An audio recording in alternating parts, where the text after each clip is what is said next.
Good afternoon, everyone. My name is Crystal and welcome to my YouTube channel. I have been home for most of the day.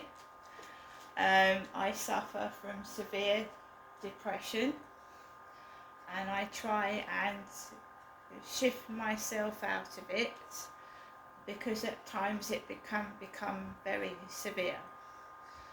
I very sensitive. What upsets other people, some people, I get upset. I'm more sensitive than other people. When other people would say fuck it and just go out and not give a shit. I'm a very sensitive person and I always have been since I was a child. Obviously I've been through a lot and it's made me hypersensitive, and that is one of my faults. I'm hypersensitive. Most people say, oh, don't be silly, pull yourself together, but I can't help it. I wish I could. So with some respects I accept I would need help. I would like to have proper counselling, not counselling from a teenager that hasn't been through life, a proper counsellor, a proper psychiatrist, a proper therapist. But of course, in this day and age, it costs thousands and thousands of pounds. I was listening to LBC radio this morning, and they were even saying going private has its flaws. So most people are admitting that the NHS is in severe difficulty, the NHS in this country.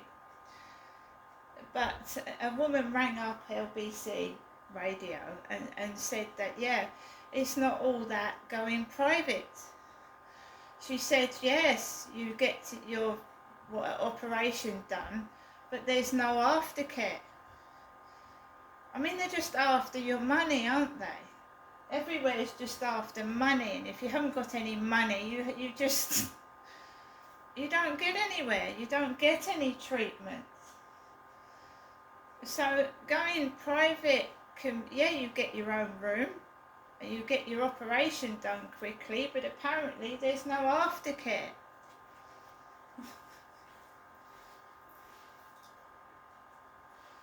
So, everything has its flaws and troubles.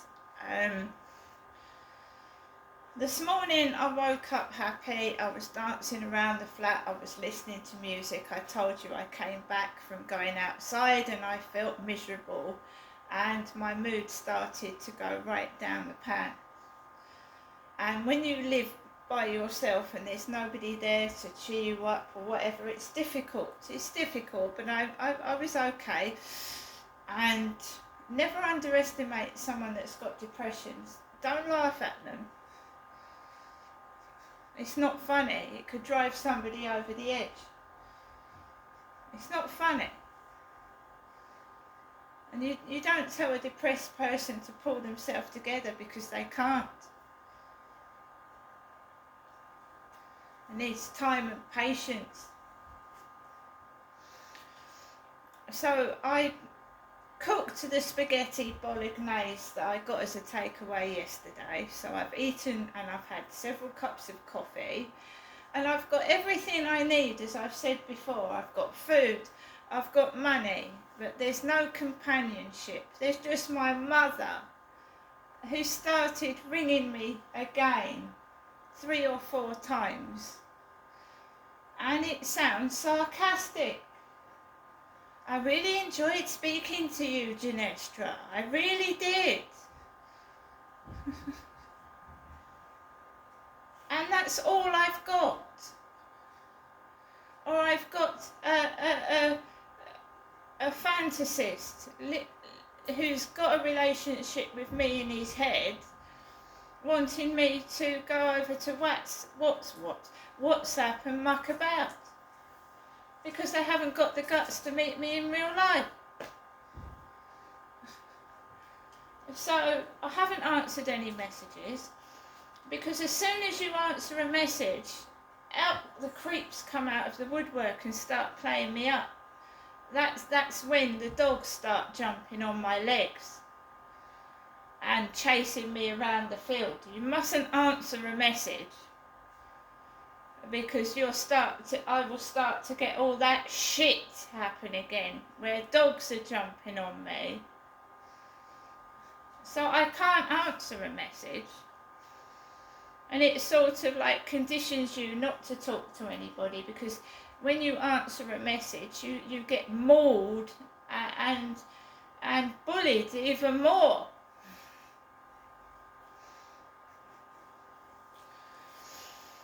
So at 2 o'clock, I took Max out. Nothing is stopping me taking my dog out. I've been taking my dog out for the past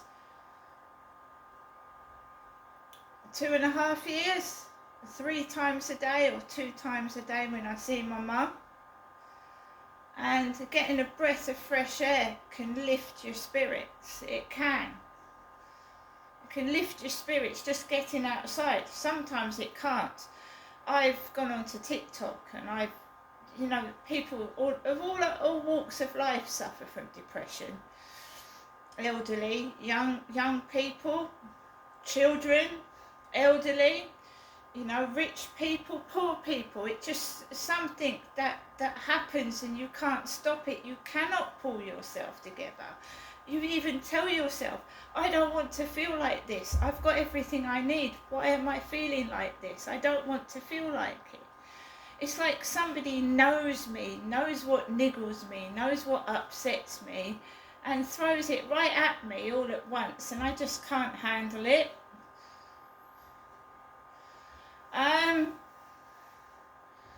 So basically, when I went outside, I just feel staged to me. I was going to go towards the crane, where there's a nice little bit of water, a little bridge, and I was going to go that way, but there was a guy stood there, and I thought, no, I'll go onto the field. And there was this old lady with bare legs and a trench coat. So she had a little white trench coat just above the knee. She was getting on for 70. She had a little white trench coat just above the knee, bare legs, and it's cold outside. And she was walking her chihuahua. Old lady walking a chihuahua in a short coat and bare legs. So I went up to the top, and sat on the bench was a dirty, dishevelled tramp with greasy black hair and red spots on his face, with a bicycle and a Sainsbury's bag. So I had a choice to walk behind an old lady with bare legs, or an old tramp that had a bicycle. So I walked through the grass that way, in between the pair of them, and I just walked around the field. Remember that guy came up to me on the field and started talking to me, and that I'm just wary of other people. I'm really hypersensitive, like my eyes are out on stalks and so are my ears, and I'm turning around looking, like making sure that guy ain't near me, and I just want to move.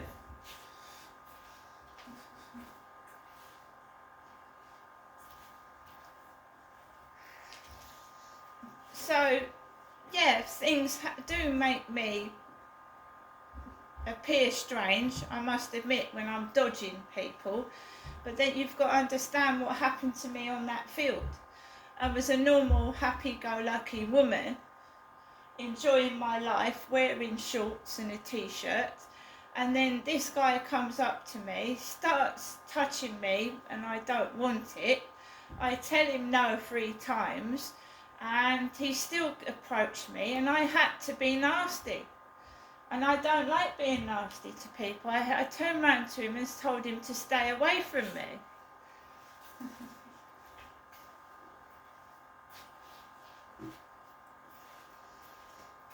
So yeah. I don't want to meet people on the field. I just want to walk my dog.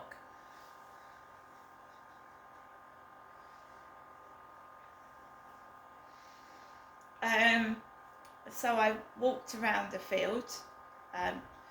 Talking to the camera helps me because somebody said to me, like, if he turns up on the field again or you feel nervous, pretend you're on the phone. Pretend you're talking to someone on the phone and they'll go away. So I'm talking to the camera. Do you know what I mean? When I'm walking, I'm talking to the camera.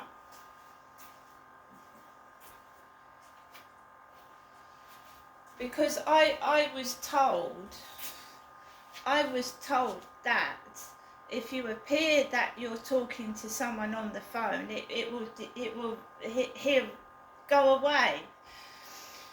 So I came back home and there was 3 parcels on the floor for me, Crystal, and that should have cheered me up, right? That should have made me feel great and fantastic, but it didn't.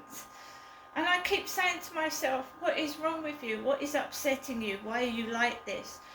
And as I said, depression is one of those things. You can have everything in the world. You can be laughing and then it just happens. You can't stop it. I don't like feeling like this. I don't like feeling like it at all. And what I'm doing now is just trying to carry on and keep saying to myself, look, you saw your mum yesterday, you've got money, you've got food, you've got everything. Why are you feeling like this? Because I'm hypersensitive, and somebody knows that I'm hypersensitive, right? They do. There's nothing wrong with me. There isn't. And no matter how many times I say to myself, there's nothing wrong with you, ignore them. You know, they're just bullies. I just can't shake it off. Yesterday I did shake it off. I shook it off.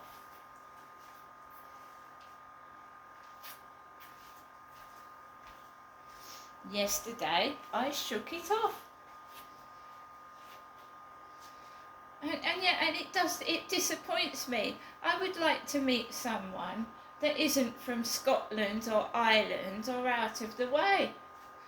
I don't want to have a relationship on the internet. I've told this person numerous times I don't want to keep talking to people on the internet. You are sending me fake photographs. They're not yourself. They ain't.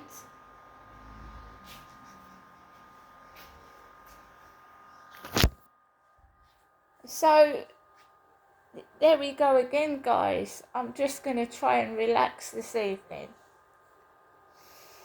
I'm going to learn some more Polish, try and relax and watch the television.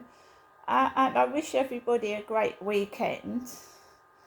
And hopefully I'll move next year and try and tread a different path that I'm treading at the moment. See you later.